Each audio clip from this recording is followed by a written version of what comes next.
se lassent. Et pendant ce temps, les jeunes hommes, eux, ils chancellent. Mais le prophète Ésaïe déclare ce qui suit. Ceux qui se confient en l'Éternel, ceux qui se confient en l'Éternel renouvellent leur force. Lorsqu'ils volent, ils ne volent pas comme tous les oiseaux, mais ils volent comme des aigles. Et lorsqu'ils courent et ne se fatiguent point. Lorsqu'ils marchent et ne se lassent point. Ce matin, c'est un message fort, un message capital que nous vous apportons, que nous t'apportons. Je ne connais pas ta position, mais es-tu fatigué, es-tu lassé? Confie-toi à l'Éternel. Confie-toi à l'Éternel. Et lorsque tu te confies à l'Éternel, si tu es sur place, si tu es en position statique, lève-toi et commence par marcher. Si tu commences par marcher, ne t'arrête pas là, commence par courir. Si tu cours, ne te contente pas de courir, mais regarde dans les airs, il y a de l'espace pour s'envoler. Voilà donc le message de ce matin pour ouvrir cette émission, le Morning Show. Vous regardez votre chaîne de l'Espérance, la télé JVA. Nous sommes mardi plein bonheur encore ce matin en Christ Jésus parce qu'il nous donne la force encore de nous réveiller et toute l'équipe est en place donc pour vous servir ce matin. Il est en poste Enoch Simfelona accompagné donc de Maoulolo Agbo et de l'autre côté il s'appelle Nestor Azeglo. Nous sommes également là. Nous sommes devant l'écran pour vous servir. Nous sommes, toute l'équipe est déjà là donc pour vous donner toutes les rubriques nécessaires donc pour cette journée. Dans un instant, le pasteur est exhortant qui va nous donner l'exhortation du Seigneur. Et par la grâce de Dieu, nous retrouverons aujourd'hui notre invité pour parler de la décentralisation au Togo. Avant donc d'aller dans le plein pied de notre émission de ce matin, nous allons vous permettre de vous installer confortablement. Et ça sera donc par le chanteur fils du salut, le pasteur Diwoglo qui nous chante ce matin. Nyemabu Mokpokpo O. Ne perds pas espoir, voici Diwoglo.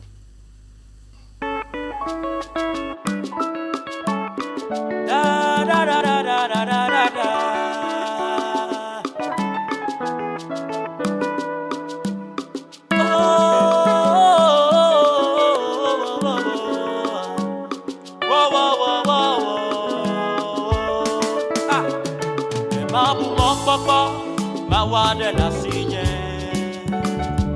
Yema Bumokoko, Mawa de la signe, Yema Bumokoko, Mawa de la signe, Agoma Bumabu, Okatawa, Yema Bumokoko, Mawa de la signe, Yema Bumokoko, Yema Bumokoko, Mawa de la signe. Mawane la signe Elilo Agoma Bumabu Okatawa Yema Bumokoko Mawane la signe Yema Bumokoko Mawane la signe Yema Bumokoko Mawane la signe Agoma Bumabu Okatawa Agoma Bumabu Agoma Bumabu Okatawabu Oh Agoma Bumabu Okatawabu Mawa de la signe Amen vela yewone Agoma Bumabu Okatawabu Oh Agoma Bumabu Okatawabu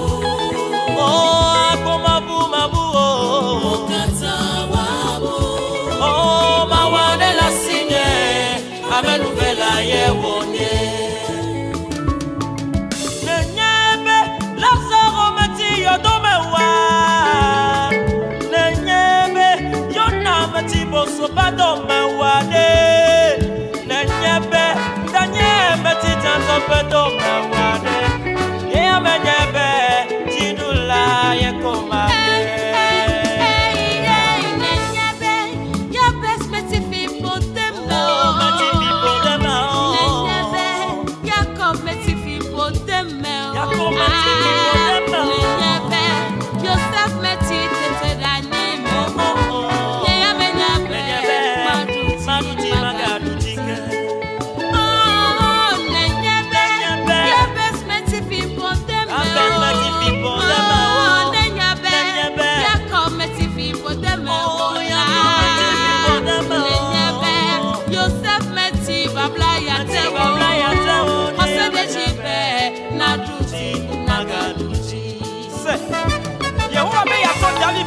pe safi anao.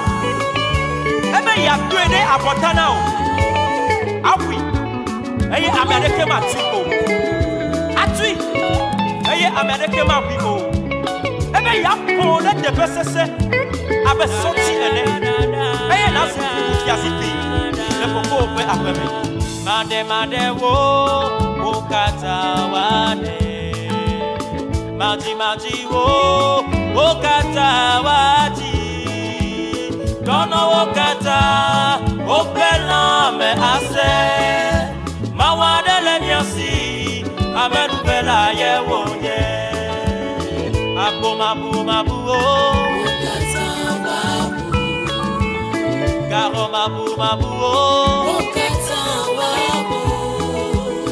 Mabu wo kata wabu. Mawade la signe amenu pela ye wonye. Garo mabu wo kata wabu. Mabu wo kata wabu. Garo mabu wo kata wabu.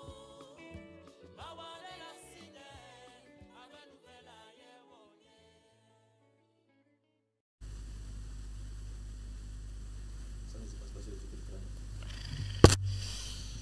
Alors, le pasteur, fils du salut, le pasteur Dioglo, chantre de l'Éternel, qui nous chante ce matin, Nyemabou, mon popo, on ne perd pas espoir, quelle que soit la situation. Partout où vous êtes ce matin et vous nous recevez, bonjour à tous et bonjour à tous. Vous êtes dans l'émission Le Morning Show sur votre chaîne de l'Espérance, la télé JVA. Bienvenue encore une fois à tous et à toutes ce matin. Il est en place pour nous apporter l'exhortation du Seigneur et prier pour nous, prier pour la journée, prier pour nos activités. Et nous espérons qu'au travers de sa prière, le Seigneur fera de grandes choses dans la vie de quelqu'un ce matin. Voici le pasteur Pougini Philippe Minto. Bonjour et encore une fois, bienvenue. Bonjour, pasteur Roger. Nous rendons grâce à Dieu ce matin, lui qui nous a encore accordé ce souffle de vie pour pouvoir vaquer à nos occupations. Alors, bonjour, chères téléspectatrices et chers téléspectateurs. Ce matin, je vais nous exhorter au travers un passage de l'Ancien Testament, dans Proverbes chapitre 6, les versets 6 à 11. Alors là, il est écrit, « Va vers la fourmi paresseux, considère ses voies et deviens sage. Elle n'a ni chef, ni inspecteur, ni maître. Elle prépare en été sa nourriture. Elle amasse pendant la moisson de quoi manger. Paresseux, jusqu'à quand seras-tu couché? Quand te leveras-tu de ton sommeil? Un peu de sommeil, un peu d'assoupissement, un peu croiser les bras pour dormir, et la pauvreté te surprendra comme un rôdeur, et la disette comme un homme en armes. » Amen. Amen. Alors, ce matin, je vais nous exhorter sur un petit thème qui est le vaccin contre la pauvreté. Le vaccin contre la pauvreté. Et par ce passage, je vais sortir 3 doses de vaccins qui nous aidera à lutter contre la pauvreté. Alors, premièrement, le texte nous dit d'aller vers la fourmi. Ça veut dire, si nous voulons réussir dans notre vie, nous sommes appelés à regarder ceux qui ont réussi, ceux qui sont des exemples, pour leur demander des conseils, pour leur demander instruction.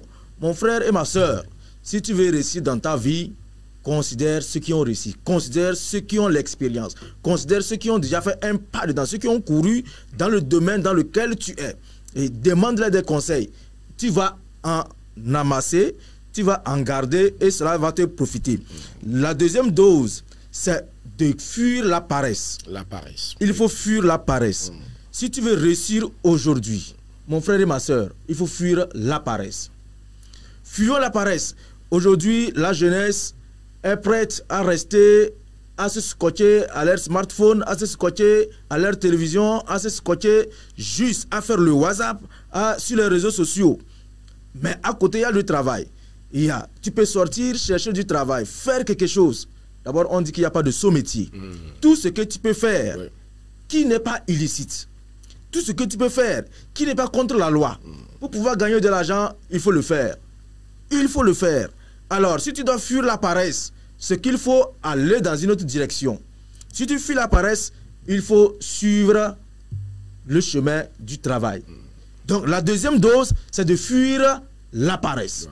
Fuir tout ce qui peut t'amener à croiser les bras. Tout ce qui t'amène à rester oisif, à rester sans rien faire. Sans rien faire. Pour évoluer. Et la troisième dose, c'est de faire quoi? Faire un travail. S'il faut faire un travail, comme je l'ai dit, il n'y a pas de sous-métier. Tout ce que tu peux faire, même vendre le sel, c'est quelque chose. Dieu, avant de bénir une personne, c'est que la personne tient quelque chose. C'est que la personne a un peu quelque chose pour que Dieu puisse lui bénir. Faisons le travail. Nous sommes en période de vacances. Si tu es élève, tu es étudiant, tu es apprenant à quelque part et que tu es en vacances, il faut profiter de ces vacances-là. Va apprendre à faire quelque chose. Va vendre quelque chose. Cours. Nos sœurs sont là aujourd'hui. C'est vrai qu'aujourd'hui, il n'y a plus le maïs frais. Mais quand même, d'autres en ont. Ceux qui ont fait les jardins en ont le maïs frais. Mais il y a l'arachide frais que tu peux acheter et revendre. Va faire quelque chose. Et chers chrétiens, chers frères et sœurs en Christ, parfois nous pensons qu'il faut prier. Dieu va nous bénir. Il faut prier. Dieu va nous bénir. Rappelons-nous que dans le jardin d'Éden, Dieu avait dit à l'homme, tu mangeras à peine de force. C'est lorsque tu vas souffrir, lorsque tu vas travailler, que tu pourras gagner à manger. Et l'apôtre Paul, quand il s'adressait aux Thessaloniciens, il a dit que celui qui ne travaille pas ne mange pas. Alors, si nous voulons travailler, si nous voulons manger, travaillons. Faisons quelque chose. Ne restons pas sur nos lauriers et disons Dieu bénis-moi. Dieu bénis-moi. Et parfois vous allez voir ceux-là qui cherchent, même qui demandent de l'aumône, qui cherchent à manger. Quand vous les regardez, ils sont plus scotchés même sur les réseaux sociaux. Quand vous regardez sur leur WhatsApp, ils sont toujours en ligne. Tu as trouvé où l'argent? Tu as trouvé où l'argent? Mais pour payer la connexion, mais tu ne peux pas trouver l'argent pour se nourrir. Et il va te dire qu'il a juste payé, fait un forfait de 200. Un forfait de 200 fois 30, ça fait combien? Ça veut dire 6 000. Wow. Donc, frères et sœurs, courons vers le travail. Cherchons à amasser et cherchons à avoir des conseils. Voilà les 3 doses que je vous donne ce matin contre la pauvreté. Il faut apprendre, suivre les conseils. Il faut fuir la paresse et il faut travailler. Voilà. Que le Seigneur nous bénisse. Amen. Si vous permettez, je vais prier pour chacun de nous et bénir cette journée. Merci. Père mon Dieu, mon Rédempteur, je te loue pour tout ce que tu fais. Tu nous as encore donné ce jour, ce mardi, Seigneur. Et tes enfants vont vaquer à leurs occupations. Ceux qui seront en cours de route, que ce soit pour le marché, pour leur bureau, pour quoi que ce soit dans leur atelier, Seigneur, mon Rédempteur, accompagne-les, sécurise sur la route. Ceux-là, Papa Dieu, qui étaient en cours de risque d'un accident, préserve leur vie par ton sang au nom de Jésus-Christ. Papa, ceux qui vont sortir, chercher du boulot, chercher du travail dans ces vacances-là, oriente-les, Seigneur. Conduis-les vers de bonnes sources. Conduis-les vers, Seigneur Dieu, ceux qui peuvent les aider. Et je te prie, Seigneur, de pourvoir, parce que tu es celui-là qui pourvoit toujours. Je te demande, Dieu, d'accorder la santé à tout le monde. Jésus, ceux qui souffrent dans leur maison, ceux qui sont sur les lits des hôpitaux, ceux qui sont, Seigneur Dieu, malades, qui grelottent, qui cherchent dans un secours. Tu es l'Éternel qui secoue. Tu es l'Éternel qui guérit. Papa, rencontre leur vie. Fais leur grâce, Dieu, et accorde-leur la santé. Je te confie, Seigneur Dieu, cette télévision.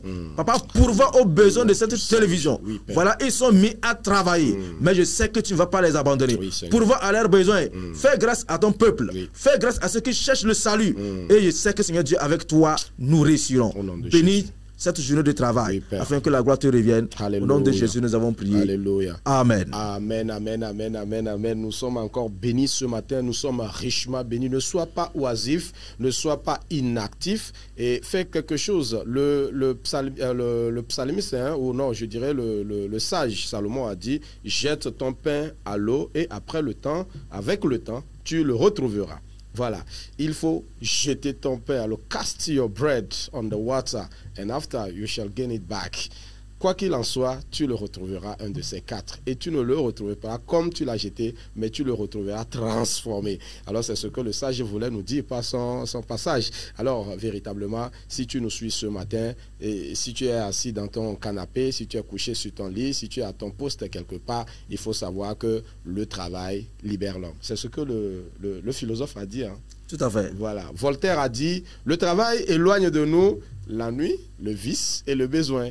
Dans le monde, tout le monde le sait. Alors, si toi, tu es de surcroît chrétien, tu dois savoir que c'est plus qu'une interpellation pour toi. Lève-toi et fais quelque chose. Et au travers de ce que tu es en train de faire, le Seigneur va te bénir. Il va bénir les nations à tes côtés. Il va bénir les populations à tes côtés. Il va bénir les gens à tes côtés. Et c'est en cela que tu glorifieras le nom de l'Éternel. Merci infiniment, Pasteur Pouguini, pour ce conseil. C'est ça le conseil que vous nous apportez ce matin. Merci beaucoup, frère Roger. Allez, on va repartir avec Fils du Salut, le pasteur Dioglo, qui nous chante Nyemabu Mokpokpo O. Peut-être que toi, tu as déjà commencé, tu as déjà essayé, mais il n'y a pas encore de résultats escomptés. Il faut garder l'espoir, il faut continuer. Continue pas à travailler. À coup sûr, un de ces quatre, tu verras les résultats qui vont se suivre pour la gloire du Seigneur. Voici Fils du Salut, Nyemabu Mokpokpo O.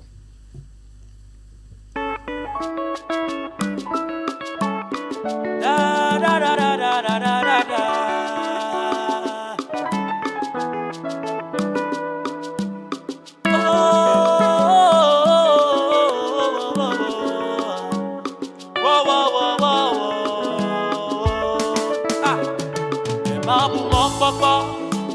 De la signe, Yema Pumokpokpo, Mawa de la signe, Yema Pumokpokpo, Mawa de la signe, Agoma Pumabu, O Katawa, Yema Pumokpokpo, Mawa de la signe, Yema Pumokpokpo, Yema Pumokpokpo, Mawa de la signe. Mawane la signe Elilo Agoma Pumabu O Katawa Yema Pumokpokpo Mawane la signe Yema Pumokpokpo Mawane la signe Yema la siwo Yema Pumokpokpo Mawane la signe Eli Agoma Pumabu O Katawa Agoma Pumabu O Katawa Agoma Pumabu O Katawa Oh Agoma Pumabu O Katawa Mawa de la signe Amenu vela yewonye Agoma Pumabu O Katawa Oh Agoma Pumabu O Katawa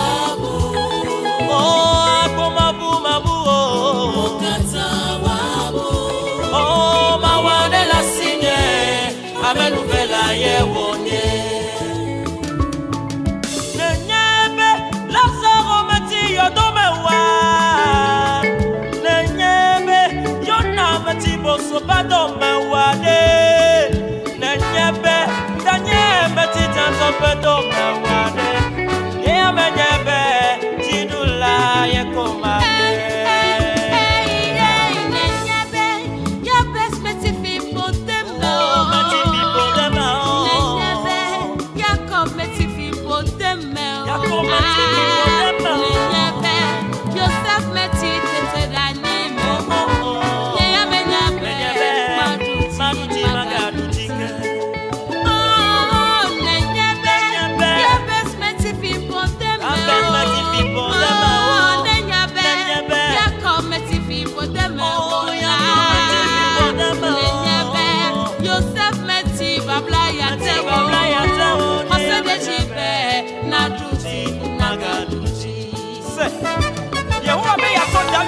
Pepe sapi anao Ebe ya tuene abotana o Awi Eye Amerike matiko Atui Eye Amerike mabiko Ebe ya pole de besese Abe soti ene Eye nasu kiasiti Lepo kope apeme Made wo Okata wade Maji wo Okata wadi Dono Okata Opela me ase Mawade le nyasi Amenu bela ye wonye Agoma Pumabu Okata wabu Garoma Pumabu Okata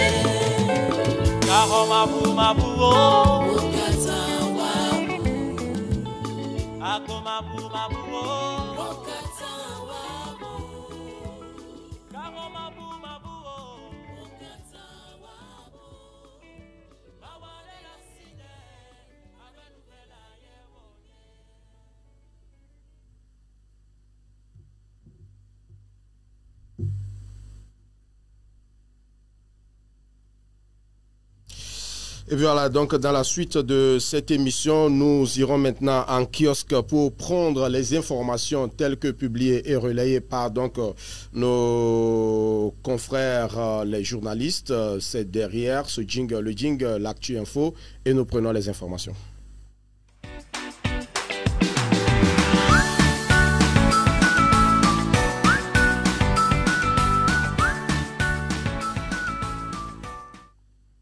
Actu Info, nous allons d'abord parler au plan national avec le sport sur le site de l'équipe sportive. Nos confrères nous informent que le Togo a connu la finale de la 2e division et c'est Semassi qui arrache le titre au bout du suspense face au dynamique togolais Dito. Dans un duel tendu et indécis jusqu'au bout, Semassi FC de Sokodé a fini par faire plier Dito 1-0. C'était donc ce week-end en finale de la 2e division nationale à Atakpamé. Un seul but inscrit en toute fin de match a suffi aux guerriers de Tchaoudjo pour décrocher le titre de champion et boucler une saison parfaitement maîtrisée. Durant donc 80 minutes, les deux formations se sont neutralisées dans un affrontement tactique où les occasions franches se sont faites rares. Dito bien organisé et porté par un excellent Adri Kokou dans les cages a longuement résisté. Mais l'absence de leur attaquant en vedette Amadou Mbinou s'est fait sentir en phase offensive. Finalement, c'est Amidou Ramdan qui a trouvé la faille à la 81e minute, libérant tout un camp Semassi et scellant le sort du match. Avec ce succès, les hommes d'Olufade Adekami ponctuent leur retour dans l'élite du football togolais de la plus belle des manières, un an seulement après leur descente. De leur côté, les robots rouges du coach Kpatumbi Liabe, malgré la déception, peuvent se consoler avec leur montée en première division, confirmant leur redressement après une saison de reconstruction réussie. Autre information, nous partons maintenant sur le site évangélique.info qui nous informe qu'une conférence en Côte d'Ivoire veut réveiller l'Afrique francophone. Une conférence en Côte d'Ivoire veut réveiller. Abidjan est l'hôte de la conférence chrétienne Afrique, lève-toi et brille. Du 4, ça a commencé donc demain et se poursuit jusqu'au 10 août. Lancé en 2000 au Rwanda, cet événement international se tient pour la première fois en Côte d'Ivoire. Le temps fort de la semaine se tiendra donc jeudi 7 août, fête nationale, jour de l'indépendance de la Côte d'Ivoire, au stade Félix Houphouët-Boigny d'Abidjan, où des milliers de personnes convergeront pour une croisade de prière. La conférence chrétienne internationale Afrique, lève-toi et brille, Africa Arise and Shine, s'est ouverte aujourd'hui hier pour une semaine avec pour thème la question de l'Afrique est de votre ressort. La question de l'Afrique est de votre ressort. Au programme notamment des sessions d'enseignement à l'église Vase d'honneur d'Abidjan portant sur les 7 sphères d'influence de la société, la famille, les affaires, le leadership, la religion, les arts, musique, sport, mode, les médias et l'éducation. Créé donc au Rwanda en août 2020, cet événement a pour but d'éveiller les Africains du continent et de la diaspora à vivre des vies centrées sur le Christ et jouer leur rôle pivot dans la transformation spirituelle, sociale et économique de ce beau continent d'Afrique. Selon donc le site d'internet de l'événement, nous avons longtemps organisé cette croisade dans les pays anglophones, mais Dieu nous a demandé de semer également dans les nations francophones. dans les nations francophones. Et il ne peut y avoir de commencement sans la Côte d'Ivoire qui est une véritable plaque tournante de l'Afrique francophone. Donc assure Paul Giwaza, fondateur des ministères de la parole authentique. Ces derniers sont actifs en Afrique, Europe, Amérique du Nord et même en Océanie, avec l'implantation de plus de 130 églises sous le nom de Centre de célébration du Temple de Zion. Autre information à présent, avant donc de boucler cette page, nous revenons au pays et c'est donc sur le site du gouvernement que nous découvrons l'information. Élection municipale 2025 au Togo, les résultats définitivement attendus dans 24 heures. Après la proclamation des résultats provisoires le 21 juillet dernier par la Commission électorale nationale indépendante, la Cour suprême du Togo donne les résultats définitifs des élections municipales du 17 juillet 2025. Et ça sera donc chose faite demain mercredi 6 août prochain, soit dans 24 heures. Le président de la Cour suprême, Yaya Bawa Abdoulaye, a rendu public un communiqué invitant les parties prenantes, les membres du corps diplomatique et la population togolaise en général à prendre part à l'audience solennelle de publication qui aura lieu à son siège à Lomé à partir de 10 h demain, donc mercredi. Pour rappel, selon, c'est ce que nous pouvons retenir donc de l'information qui a été donc diffusée ou le communiqué qui a été donc publié par la Cour suprême. Demain, les résultats définitifs des élections locales, les élections locales tenues donc au Togo. Parler donc des élections locales, qu'est-ce que cela voudrait dire concrètement? Qui on appelle un élu local? Quelles sont ses attributions et la responsabilité des citoyens vis-à-vis donc de leurs responsables locaux, les responsables locaux? On parlera de tout ceci là dans un instant dans cette émission. Ça sera avec notre expert en décentralisation qui ne tardera pas de nous rejoindre en studio et nous repartons du côté de la régie pour prendre une pause musicale avec Queen Love et juste derrière on retrouve notre invité pour le débat.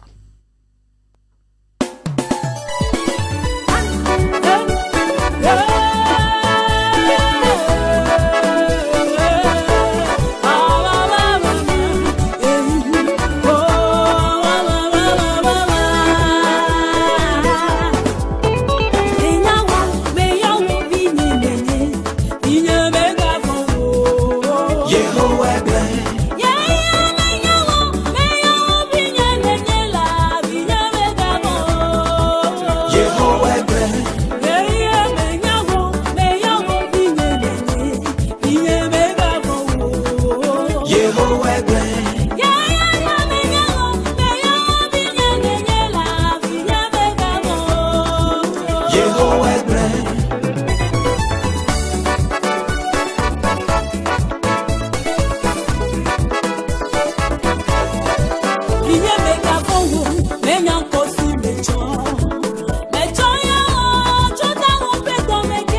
Et voilà donc, nous sommes de retour en studio pour poursuivre cette émission. Vous êtes dans le Morning Show. Merci encore une fois de nous faire confiance à votre chaîne de l'espérance, la télé JVA.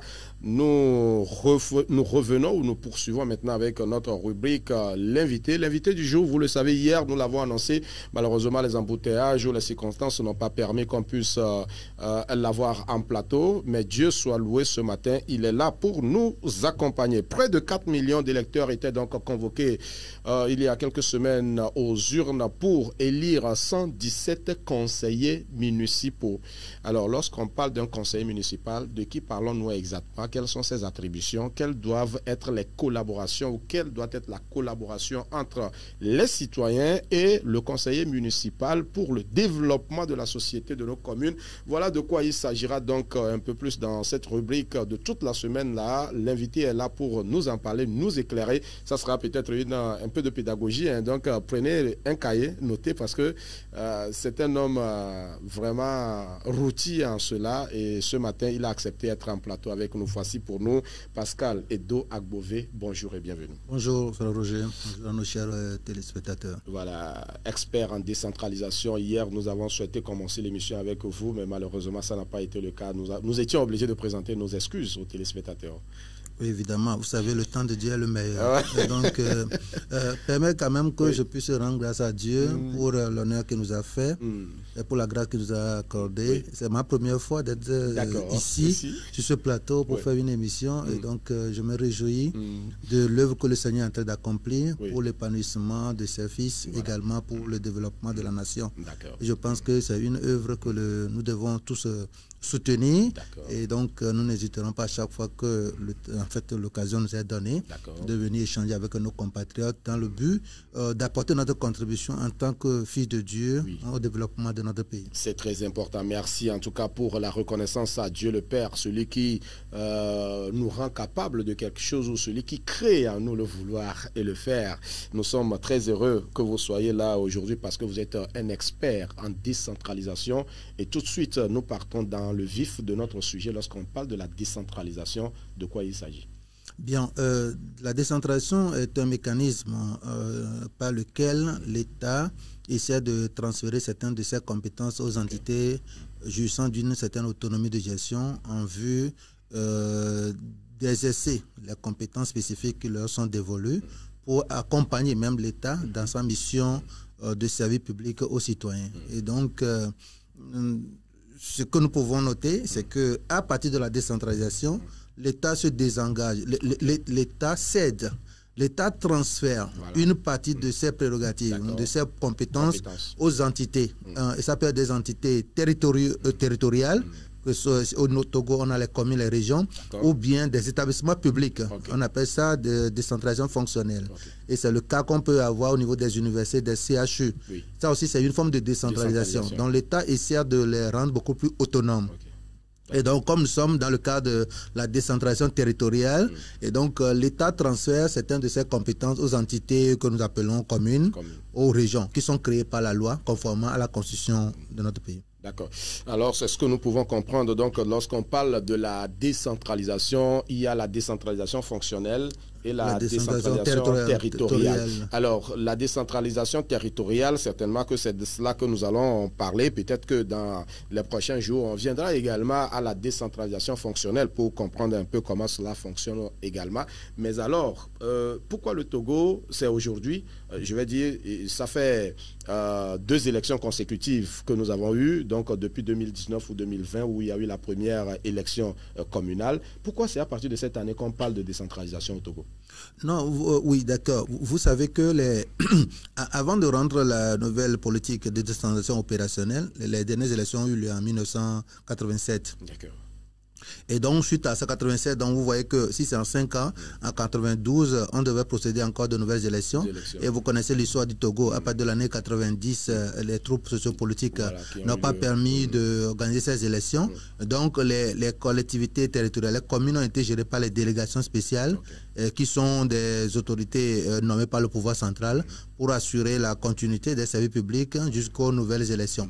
Et donc, ces mouvements sociopolitiques n'ont pas véritablement a permis au pays d'organiser ces élections jusqu'en 2007, où il y avait une nouvelle loi pour réorganiser la politique de décentralisation. Et cette loi aussi a encore subi des modifications en 2013, ainsi de suite, jusqu'en 2019, où finalement on est allé aux dernières élections municipales. Donc, je voudrais quand même que nos téléspectateurs maîtrisent un peu le lexique, les termes que nous utilisons. Voilà. On parle des élections locales, c'est un terme générique. Et donc, dans le cas du Togo, nous avons deux types d'élections locales. On a les élections municipales et les élections régionales. Voilà. Donc, le terme élection locale, c'est le terme générique. C'est le terme générique. Ça veut dire que c'est une élection qui permet d'élire les élus locaux. Et donc, au niveau du Togo, nous avons deux paliers. Nous avons la commune et la région. Donc, vous aurez remarqué qu'en 2019, on avait organisé les premières élections municipales. Voilà. Et en 2024, on avait organisé les élections régionales. Et en 2025, on vient d'organiser encore les élections municipales. Donc, selon le mandat, les élus doivent faire 6 ans. Renouvelable 2 fois. Donc, voilà ce à quoi nous assistons actuellement. Justement. Donc, essayons de clarifier un peu la chose. Pour les régions, eux, ils font combien d'années? Les mêmes choses, la même durée. Alors, justement, pourquoi est-ce qu'en 2019, on a fait les élections, on va dire, locales couplées, et région et commune, mais cette fois-ci, ça n'a pas été la même chose? Non, oui, je n'ai pas bien compris. En 2019, on avait fait seulement une seule élection locale, c'est-à-dire que les élections municipales. Voilà. On n'a pas fait les élections régionales. Puisque, selon la loi, l'État peut conduire le processus de manière progressive. Donc, l'État n'est pas obligé d'organiser les 2 élections ou bien d'aller à 2 niveaux en même temps. Et moi, je me dis même que si on demandait mon avis, on n'allait pas aller au deuxième niveau en même temps. On aurait pu observer la première phase et s'y tirer des leçons. Et pourquoi pas coupler même les élections locales, de ma sorte que cela puisse réduire les dépenses d'organisation des élections. Donc, je pense que c'est par rapport à notre nouvelle constitution qui a fait qu'on était obligé d'organiser ça pour avoir les élus qui devaient choisir les sénateurs, tout ça. Donc, voilà un peu ce que je peux vous dire. D'accord. Merci beaucoup. On a compris quand même que, en tout cas, l'État aussi s'organise pour gérer au mieux et transférer donc ses pouvoirs, on va dire, à la base, pour peut-être une gestion saine des affaires de la cité. Alors justement, quand on parle on va d'abord voir quel est l'intérêt, quelle est la nécessité pour nous véritablement d'organiser ces élections, on va dire cette décentralisation-là. Voilà. Ce système de gestion, quel en est l'intérêt? D'accord, l'intérêt, d'abord c'est constitutionnel. Vous savez, quand on parle de la communalisation, c'est un processus qui vise à rendre des services ou des biens accessibles et gérés par une communauté. Et donc, dans le cadre de la décentralisation, les compétences de l'État sont transférées aux entités territoriales, aux communes et aux régions. Et donc, vous savez que quand on parle de territoire, c'est un ensemble de personnes qui constituent, qui est sur un périmètre donné. Hein, c'est que voilà, une partie du territoire national. Voilà. Et donc, comme l'État a confié ses compétences à cette entité-là, il va falloir que les citoyens qui sont sur ce territoire puissent avoir des porte-parole. Et donc, ce sont ces porte-parole-là que nous appelons les élus locaux. Donc, on ne peut pas, en même temps, on peut décréter, on ne peut pas choisir. Ce ne sont pas des gens nommés. Donc la loi, la Constitution a prévu que ces porte-parole de la communauté soient élus. Et c'est pour des raisons que vous appelez les conseillers. Donc, il se dit, d'accord, sur notre territoire, dans notre commune, l'État nous a confié une partie de ses prérogatives, une partie de ses compétences. Comment allons-nous procéder pour gérer cela? Donc, il faudrait qu'on ait des conseillers. Il faudrait qu'on ait des gens mandatés par la base pour pouvoir conduire ces affaires-là. Donc, la population choisit ses conseillers en fonction de l'étendue de la population, en fait, du nombre d'habitants. Donc, vous voyez que les communes n'ont pas le même nombre de conseillers. Donc, certaines communes ont 11 conseillers, d'autres 15, d'autres 19 et d'autres 23. Donc, une fois que les conseillers sont choisis par les élus, maintenant, par la population, les élus locaux se retrouvent encore pour choisir leur chef au niveau de la commune. Et c'est le chef de la commune que nous appelons le maire. Donc, il est important qu'on organise ces élections parce que si nous ne choisissons pas nos élus de manière démocratique, on ne pourra pas être avec eux. Il y aura un peu du désordre. Donc, ces élections s'avèrent nécessaires pour permettre à ces territoires d'avoir des autorités représentatives et démocratiquement élues pour pouvoir conduire les affaires locales pour le bien de la population. Voilà donc comment nous pouvons comprendre sur ce système de gestion. Pourquoi est-ce que l'État a voulu transférer son pouvoir? C'est pour permettre donc que les populations sur un territoire défini puissent avoir des représentants qui vont conduire les activités donc, de ce territoire défini, de cette entité-là, et ça permettra véritablement de favoriser ou de faciliter donc le développement de la commune. Alors, les conseillers municipaux, on les retrouve, comme vous l'avez dit, en nombre différent selon le territoire. Et tout ceci, c'est le gouvernement qui définit ces territoires-là. Ici, de ici à ici, ça sera une commune, d'ici à ici. Comment est-ce qu'on procède pour le découpage, pour découper? Bon, en principe, les critères sont variés, mais il faut noter qu'on tient compte des enjeux. Au départ, nous avait dit qu'on devait construire ces communes-là sur la base des cantons. Voilà. Aujourd'hui, on a remarqué que certaines communes sont composées de plusieurs cantons. Alors, il y a d'abord le nombre d'habitants. Et puis, normalement, il faut des critères objectifs pour voir est-ce que la commune dispose des ressources nécessaires pour pouvoir vraiment gérer ses propres, voilà, conduire, piloter, voilà, ses propres affaires. Et donc, au Togo, je peux dire que ces critères ne sont pas souvent partagés, discutés pour que nous puissions avoir un consensus autour. Mais il y a eu quand même, on a tenu compte de la configuration sociopolitique, non, mais sociologique, oui, sociologique, géopolitique, tout ça. Mais je me dis qu'il y a encore beaucoup d'efforts à faire. Sinon, si on voudrait avoir des critères objectifs, aujourd'hui, on devrait revoir la composition des communes. Et ça, je pense que les politiques qui conduisent le processus ont leur raison. Ben, il faut noter quand même que souvent, ce que nous voyons, il n'y a pas de critères fixes. Il y a des considérations d'ordre politique aussi par moment.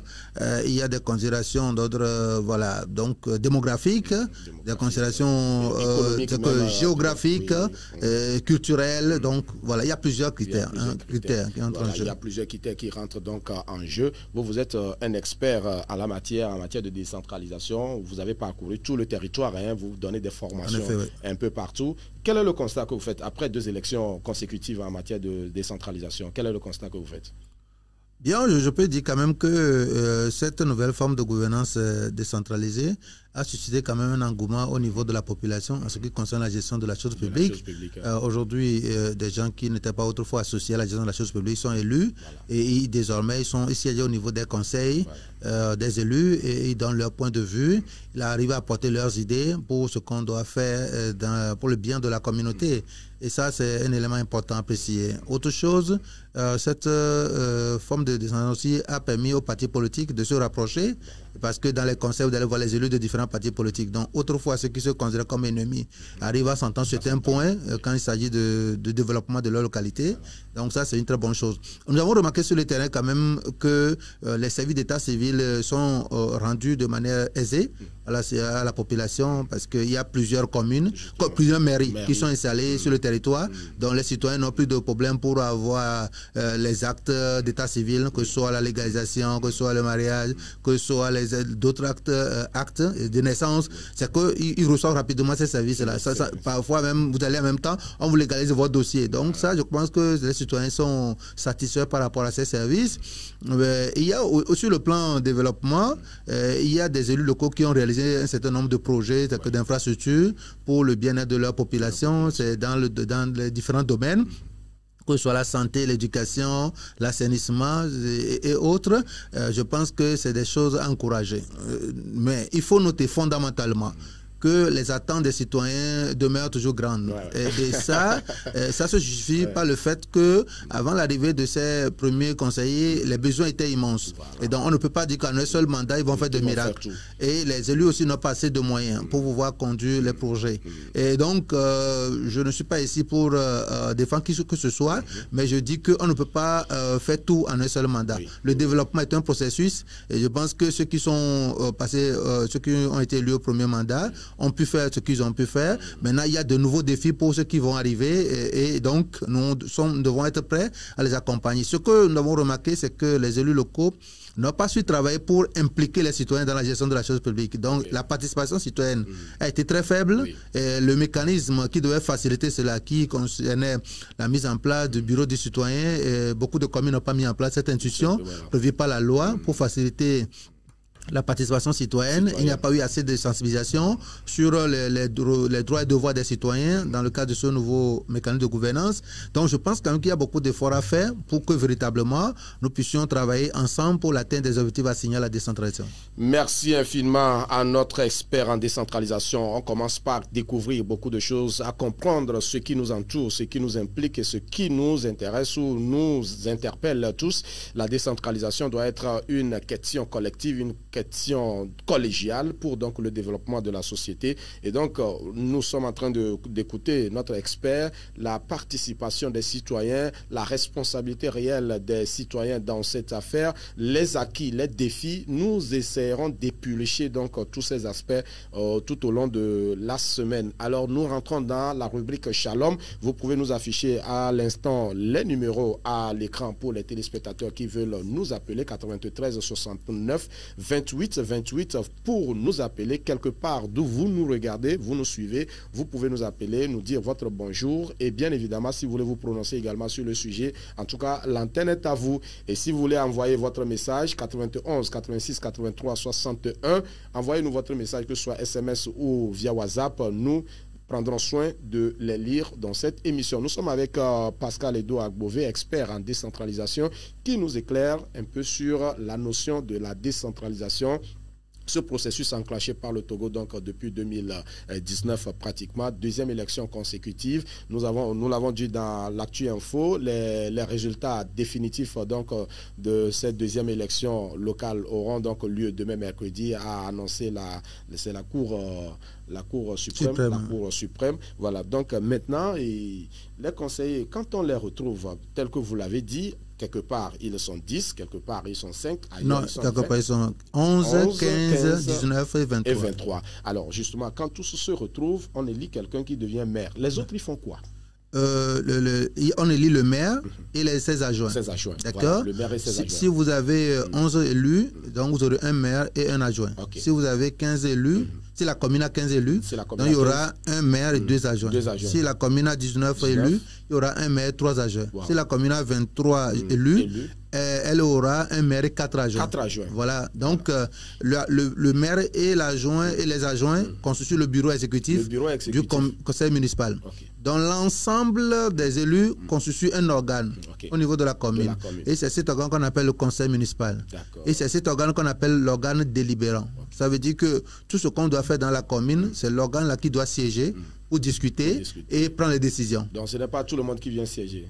Pardon? C'est-à-dire ce n'est pas tout le monde, tous ceux qui travaillent dans la commune ou bien dans la mairie là qui viennent siéger. Non, les élus qui siègent. Maintenant, quand le conseil municipal, qui est l'organe délibérant, organise des rencontres qu'on appelle les sections. Donc, périodiquement, ils ont au moins 4 sessions au cours de l'année, donc par trimestre. Ils ont une rencontre. Ça peut durer au plus 15 ou 10 jours. Et donc, ils sont là pour vraiment discuter des problèmes de la commune, de prendre des décisions. Une fois qu'ils prennent des décisions, ce conseil prend des décisions, alors le maire, le bureau exécutif, c'est-à-dire le maire et les adjoints, sont chargés de mettre en exécution ces décisions avec le personnel administratif qui travaille à la mairie. Donc, ceux qui travaillent le personnel administratif conçu des ressources humaines qui aident le bureau exécutif à mettre en œuvre les décisions prises par le conseil municipal. D'accord, on est en train de comprendre davantage. Allô, bonjour. Allô, bonjour.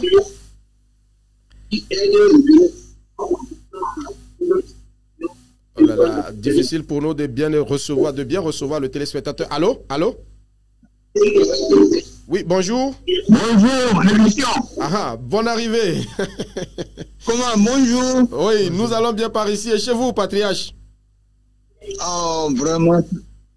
Félicitations. Hein, c'est le doyen Gbadamassi Bachirou. Merci beaucoup pour cet éclairage-là. Nous en avons besoin. Oui, nous en avons besoin vraiment de ces informations et nous félicitons.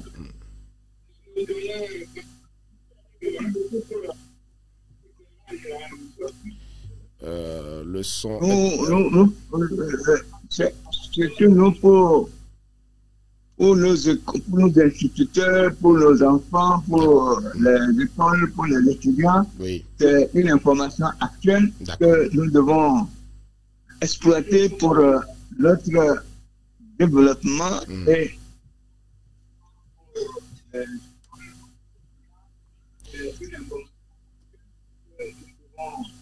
maîtriser. Merci beaucoup, Patéache. Merci beaucoup, papa. Bon courage et bonne émission. Je salue tous les amis et les frères de Katamini. Merci beaucoup. Merci. Que le Seigneur nous bénisse. Merci, doyen. Merci, doyen. Le doyen Bachirou Badamassi, il est un conseiller pédagogique. Il enseigne les enfants. Donc, il ne manque jamais de suivre l'émission. Et au besoin, il nous appelle pour nous adresser ses admirations. Voilà donc le thème que nous avons mis sur le plateau pour cette semaine. Communalisation au Togo, acquis et défis. Et là, nous sommes en train d'éplucher les préambules, les préalables à comprendre autour donc de cette notion. Donc, tous ceux-là qui sont élus dans la commune, ne les voyez pas et les appeler monsieur le maire, monsieur le maire. Ça sera un abus de langage. Oui. Il y a le maire, il y a l'adjoint au maire et il y a les autres élus qui sont des conseillers. Et donc, comme notre expert est en train de nous l'expliquer, il y a des sessions qui sont organisées et c'est le conseil municipal qui tient ces sessions et après les décisions, le maire et ses adjoints donc se chargent d'exécuter en collaboration maintenant avec le personnel, voilà, qui travaille au niveau de la mairie. Voilà, donc on essaiera maintenant de voir concrètement quels sont les domaines où les maires doivent intervenir, quelles sont les lignes sur lesquelles ils doivent fonctionner pour le développement de la commune. Justement, d'accord. Ils doivent intervenir dans plusieurs domaines. C'est pas le temps permet de... Nous avons 3 minutes encore pour... D'accord. Nous avons 3 minutes pour sortir du studio. D'accord. Ils peuvent intervenir dans plusieurs domaines, sauf la sécurité, la défense, d'accord, la monnaie, d'accord, les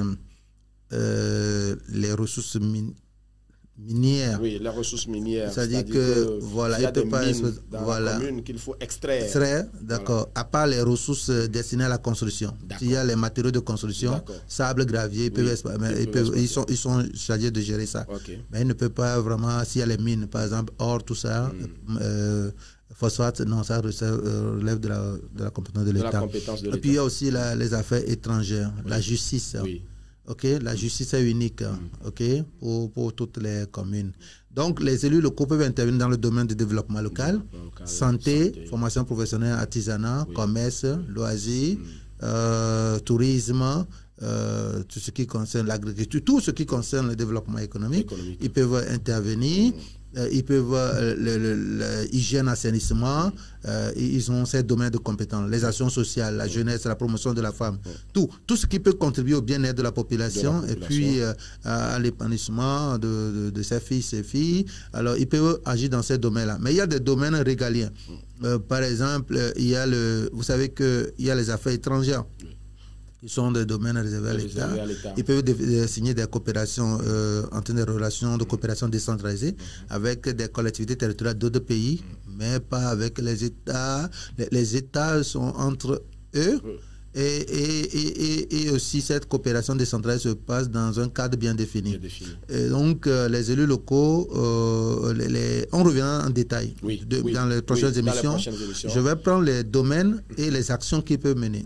D'accord. Il y a les domaines qui sont cités et les actions qu'ils peuvent mener. Parce que en matière de transfert de compétences, nous avons les domaines et puis les compétences. D'accord. Et on a 3 compétences. Il y a les compétences propres, les compétences partagées et les compétences transférées. Donc, il faut d'abord les maîtriser en fonction des domaines dans lesquels les collectivités territoriales doivent intervenir. Voilà. Donc, voilà un peu ce qui sera fait de manière pédagogique pour permettre à nos téléspectateurs de mieux comprendre le mécanisme. D'accord. Quand on prend, par exemple, santé, qu'est-ce que les collectivités peuvent faire? Qu'est-ce qu'elles ne peuvent pas faire? Voilà. Qu'est-ce qu'ils peuvent faire personnellement? Qu'est-ce qu'ils peuvent faire avec l'État? dans tel domaine, quelles sont les compétences que l'État leur a transférées? Voilà. Quelles sont les compétences qui sont partagées? Ça veut dire que les deux le font. Ok. D'accord, l'État le fait aussi, peut le faire. La communauté aussi le fait. Il y a des compétences propres. Qu'est-ce qu'il peut faire de manière propre? C'est-à-dire que délibérer, voilà, selon leurs moyens. Donc tout ça là. Donc c'est important que nous comprenions cela, parce que ça participe à l'éducation citoyenne, de sorte que les citoyens puissent véritablement jouer leur rôle aux côtés des élus pour la réussite de la politique de décentralisation. D'accord, super. Merci infiniment à notre expert en décentralisation, Pascal Edo Agbové, pour toutes ces explications qui nous sont véritablement utiles. Les compétences partagées, les compétences propres, les compétences transférées. Il faudrait que nous puissions comprendre comment fonctionne là où nous vivons et comment est-ce que nous allons collaborer, comment est-ce que nous allons co-gérer pour que véritablement le développement puisse avancer et profiter à nous tous. Voilà donc là où on va devoir s'arrêter aujourd'hui pour cette émission de ce matin. Merci à vous tous qui nous avez suivis un peu partout sur le territoire national, même à l'étranger. Et bien évidemment, ceux-là qui nous suivront après en ligne, recevez nos salutations fraternelles et chaleureuses. Merci, que le Seigneur vous bénisse. Un dernier mot, Monsieur Pascal, avant de se séparer. Je voudrais inviter mes frères et sœurs chrétiens qu'il est temps que nous puissions nous impliquer nous soyons au cœur de la gestion des affaires de la cité. Merci beaucoup. Parce que le monde attend la révélation des enfants de Alléluia. Dieu. Et donc, nous qui sommes filles et filles de la lumière, nous devons être au centre, nous devons impacter. Sinon, nous allons subir, nous allons regretter. Donc, les enfants de Dieu se lèvent pour pouvoir impacter leur génération. On se retrouve demain matin. Bien évidemment. Merci beaucoup.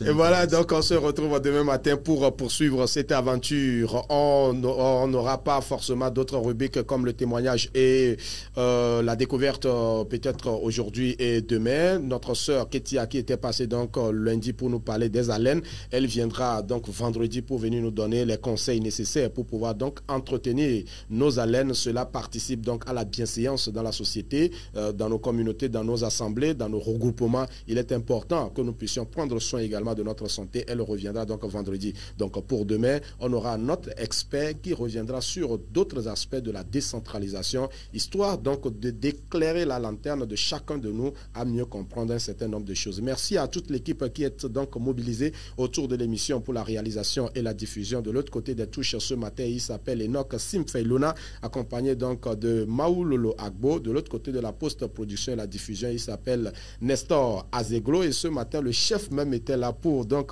collaborer et je dirais apporter des touches particulières donc à la chose. Chef Abacho, respect. Allez, on se retrouve demain. Excellente journée sous la grâce de l'Éternel. Bonne journée à vous.